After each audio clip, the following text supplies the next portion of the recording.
Aujourd'hui, nous sommes à Man, à côté de Forcalquier. Nous allons faire un arrêt sur le site de Salagon, qui est composé à la fois de jardins remarquables, mais aussi d'un prieuré médiéval et d'un espace d'exposition. Bonjour Clémentine, ça va? Bonjour, très bien. Alors, vous nous emmenez découvrir quoi? Je vous emmène découvrir le jardin médiéval de Salagon, où on voit des plantes magiques, entre autres, de l'époque médiévale. Eh bien, on y va. Donc là, on va voir... La mandragore, une plante de sorcière C'est qui est celle-ci? en fleur en ce moment. Ouais. Et pourquoi de sorcière alors? Alors, c'est une plante qui a une racine qui ressemble à un être humain. Elle a comme 2 bras et 2 jambes. C'est une plante hallucinogène qui était vue aussi comme une plante médicinale. On en utilisait les racines Oui. pour se soigner donc de diverses affections. Et donc c'est une plante qui a été reprise dans la littérature. Et en fait, dans Harry Potter, on voit une légende qui existe déjà depuis le Moyen-Âge. On disait qu'en arrachant cette plante, elle se mettait à crier. Ces jardins remarquables sont sur la route des senteurs et des saveurs.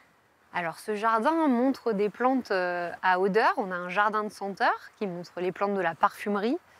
Et c'est un jardin avec beaucoup de plantes alimentaires, assez originales. Il est aussi classé jardin ethnobotanique. Ça veut dire quoi exactement? Alors jardin ethnobotanique, ça veut dire tout simplement qu'on montre des plantes qui sont utiles à l'homme ou qui ont un lien symbolique ou mythologique avec l'homme.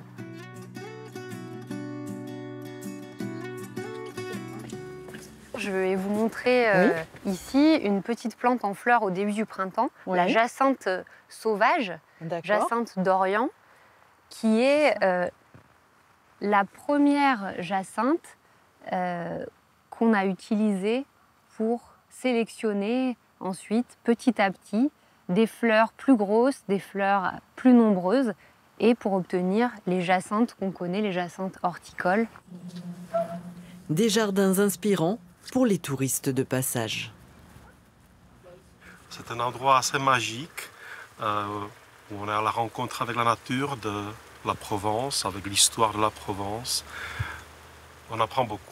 J'ai l'intention d'amener plus de Tchèques et Polonais ici.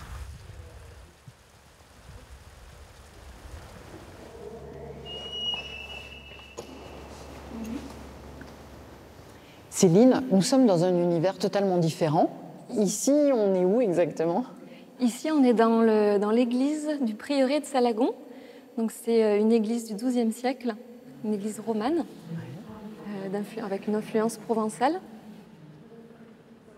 Et puis, je vois qu'il y a une œuvre d'art. Donc, oui. C'est aussi un lieu d'expo? C'est aussi un lieu d'exposition.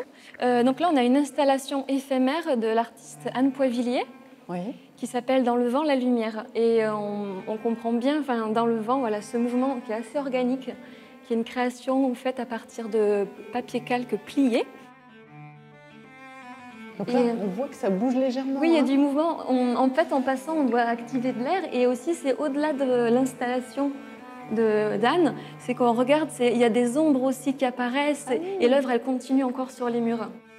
Et c'est un choix volontaire justement de magnifier le lieu avec des expos? Oui, de magnifier, d'ouvrir le regard sur autre chose aussi dans une architecture romane et plus ancienne. Voilà, mélanger le passé et le contemporain.